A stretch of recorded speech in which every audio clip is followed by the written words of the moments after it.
मैं doctor RP Singh, homeopathy चिकित्सक, आपका अपने यूट्यूब चैनल पर स्वागत करता हूं। आज मैं सर्वाइकल स्पॉन्डिलोसिस के कारणों, लक्षण के उपचार के विषय में बताने जा रहा हूं। सर्वाइकल स्पॉन्डिलोसिस के कारणों को बेहतर ढंग से समझने के लिए आपकी रीढ़ की हड्डी की संरचना के बारे में अधिक जानना जरूरी है। रीढ़ से बनी है कि शरीर का हड्डी के रीढ़ के आकार के खंड को, जो रीढ़ स्पाइनल कॉलम की संरचना बनाते हैं और नसों की रक्षा करते हैं। डिस्क टिश्यू की डिस्क, जिसमें एक सख्त लचीला बाहरी आवरण होता है और उसके अंदर एक नरम टूथपेस्ट जैसा गाढ़ापन होता है। वे कशेरुकाओं के बीच में होते हैं, कुशनिंग कहते हैं और सहारा देते हैं। रीढ़ की हड्डी मस्तिष्क और शरीर के बाकी हिस्सों के बीच आपकी रीढ़ के ऊपर और नीचे संदेशों को ले जाने वाली नसों की मुख्य बंडल। नसों की जड़ें रीढ़ की हड्डी से निकलने वाली नसों के शुरुआती हिस्से रीढ़ की हड्डी के नीचे की होल होकर बाहर निकलते हैं। जैसे जैसे आपकी उम्र बढ़ती है, डिस्क सूखने लगती है और टूट फूट की संभावना बढ़ जाती है। आपका शरीर आपकी गर्दन को बेहतर ढंग से सहारा देने और रीढ़ को मजबूत करने के लिए अतिरिक्त हड्डी के छोटे मांसपिंडों का निर्माण करके जोड़ों के घिसाव की भरपाई करने की कोशिश करेगा। अतिरिक्त हड्डी के इन मांसपिंडों को बोन स्पर्स ओस्टियोफाइटस के रूप में जाना जाता है। ओस्टियोफाइटस रीढ़ को बहुत कठोर बना सकता है, जिससे अकड़न और गर्दन में दर्द हो सकता है। हड्डी की संरचना में परिवर्तन पास की नसों और रीढ़ की हड्डी को कुचल सकता है। यह वृद्ध लोगों में अधिक आम चीज़ है। स्लिप डिस्क जिसे प्रोलैप्स या हर्निए डिस्क भी कहा जाता है, तब होता है जब रीढ़ की डिस्क में से एक फट जाता है, विभाजित होती है और अंदर का नरम भाग बाहर फैल जाता है। यदि यह नरम भाग गर्दन में एक नस के खिलाफ दबती है तो यह हाथ सर्वाइकल रेडिकुलोपैथी में गंभीर दर्द पैदा कर सकता है और इसके परिणाम स्वरूप कभी कभी रीढ़ की हड्डी सर्वाइकल माइलोपैथी का संपीड़न हो सकता है। स्लीप डिस्क आमतौर पर कम उम्र के लोगों में देखी जाती है और ऊपर वर्णित ऑस्टियोफाइट गठन की प्रक्रिया जैसे सामान्य नहीं है। लक्षण: कंधे में दर्द, पीठ के ऊपरी भाग या गर्दन में दर्द, गर्दन के आसपास मांसपेशियों में अकड़न, ऐंठन, दर्द का कंधों और पीठ के ऊपरी भाग में फैलना, सिर दर्द, गर्दन हिलाने में दर्द का बढ़ना, खासकर गर्दन, कंधों और पीठ के ऊपरी भाग में, थकान, हाथ में दर्द होना, सुन्न होना तथा कमजोरी महसूस होना, बोलने, लिखने, चलने और निगलने में कठिनाई। सर्वाइकल दर्द के कुछ असामान्य लक्षण निम्नलिखित हैं: सिर दर्द, चक्कर आना, मतली, धुंधला दिखना, बुखार, सोते समय अधिक पसीना, बिना कोई वजह वजन कम होना। अगर आप निम्नलिखित लक्षण अनुभव कर रहे हैं तो तुरंत अपने डॉक्टर के पास जाएं, क्योंकि यह किसी गंभीर समस्या के कारण हो सकते हैं।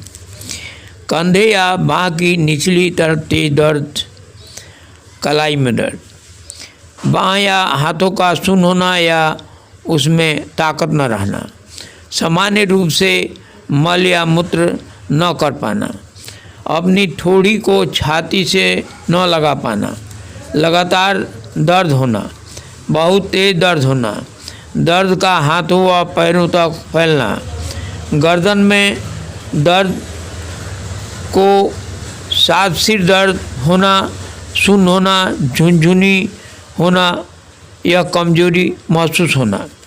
सर्वाइकल दर्द होने की संभावना किस वजह से बढ़ सकती है?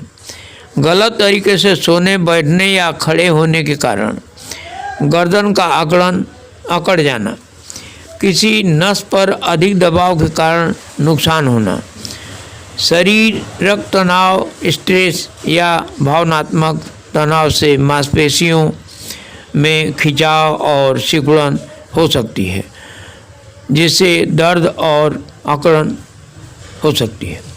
रीढ़ की हड्डी का संक्रमण, रीढ़ की हड्डी पर दबाव, ट्यूमर, फ्रैक्चर, सिर की चोट, सर्वाइकल दर्द के बचाव का मुख्य तरीका। शुरुआती कुछ दिनों के लिए गर्दन पर बर्फ लगाना और उसके बाद हीटिंग पैड या गर्म पानी की बोतल से सिकाई करें या गर्म पानी से नहाएं। दर्द निवारण दवाएं खाएं। कुछ दिनों के लिए न खेलें और न वजन उठाएं व लक्षणों के बढ़ने वाले अन्य काम न करें। लक्षणों के ठीक होने के बाद धीरे धीरे अपने सामान्य काम करना शुरू करें। रोजाना गर्दन के लिए व्यायाम करें। गर्दन को एक दिशा से दूसरी दिशा और ऊपर नीचे घुमाएं। फ़ोन को गर्दन व सिर के बीच रखकर बात न करें। लंबे समय तक एक ही मुद्रा में न बैठने और न खड़े हों। रोग निदान, रोग को पहचानने के लिए वैज्ञानिक मूल्यांकन बहुत ज़रूरी है। निदान का पुष्टिकरण नीचे दिए गए जांच से किया जा सकता है।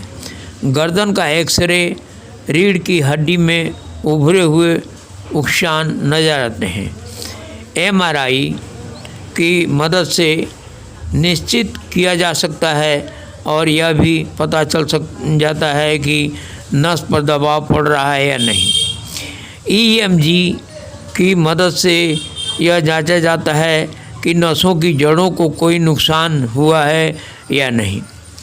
होम्योपैथिक उपचार, हाइपेरिकम पेफोरेटम, ऐसा लगता है जैसे सिर ऊंचा हवा में ऊपर उठा लिया गया है।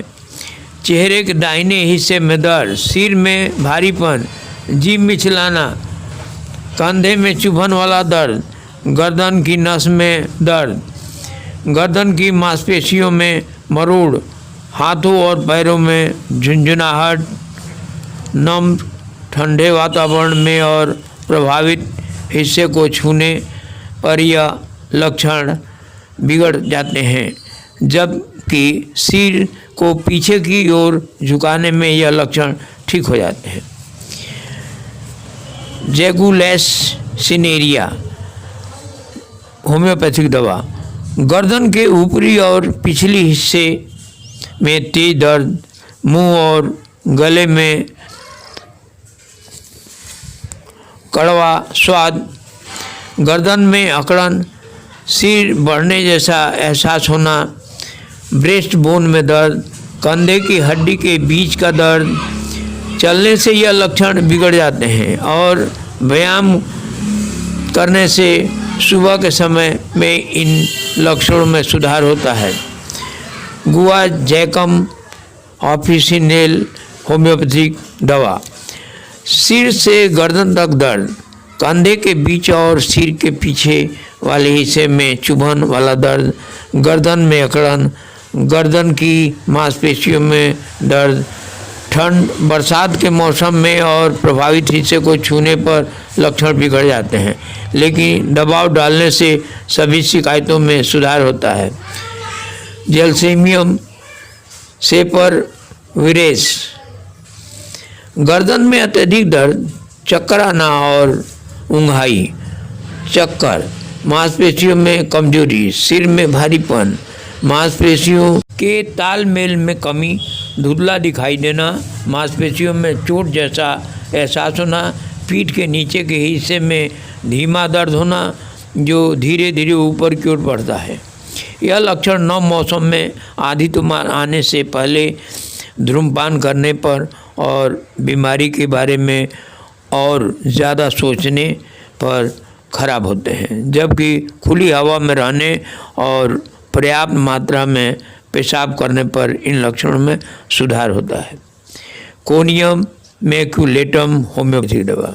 जो लोग भयभीत रहते हैं और अकेले रहना पसंद नहीं करते, याददाश्त कमज़ोर होना, कंधे के बीच दर्द होना, मानसिक और शारीरिक कमजोरी, चक्कर आना, विशेष रूप से किसी एक तरफ सिर को झुकाने या बिस्तर पर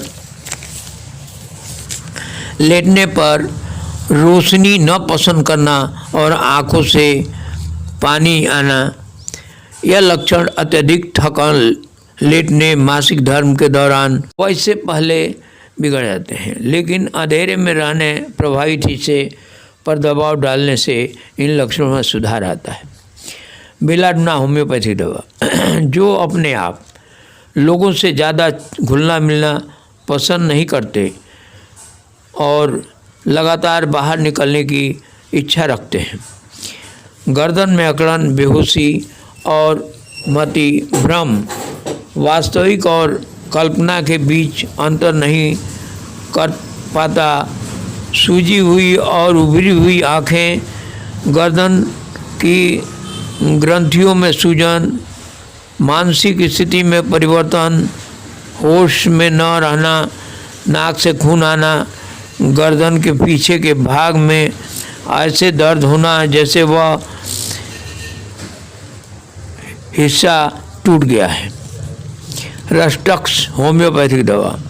ऐसे लोगों में अच्छा होता है जो बेचैन रहते हैं, जिन्हें अक्सर सुसाइड करने का विचार आता है, कुछ भी सोचने और फोकस करने में असमर्थता, चक्कर, चेहरे पर सूजन, सिर में भारीपन, चबाने पर जबड़े में दर्द होना, भोजन करने पर कंधों में दर्द, गर्दन की मांसपेशियों में दर्द और अकड़न। सर्दी और बरसात के मौसम में दाईं तरफ लेटने पर दर्द बढ़ जाता है, जबकि बाहों को फैलाने, जगह बदलने और सिकाई से राहत मिलती है। कास्टिकम। जिन लोगों की हड्डी और जोड़ों में अत्यधिक दर्द होने की समस्या बनी रहती है, हड्डी में अकड़न या चोट महसूस होने पर। चिलिडोनियम होम्योपैथिक दवा। गर्दन की अकड़न तथा गर्दन घुमाने पर समस्या होने पर देना है। सिमिफुगा होम्योपैथिक दवा। मांसपेशियों में ऐंठन और चुभन जैसा महसूस हो तब देना है। ब्राइनिया, जिन्हें हल्का सा हिलना या कोई कार्य करने पर मांसपेशियों में दर्द, गर्दन में अकड़न के साथ गर्दन हिलाने पर भी दर्द या खिंचाव होता है। सर्कोलेक्टिकम एसिड, पीठ, गर्दन और कंधों की मांसपेशियों के दर्द में कारगर है। धन्यवाद।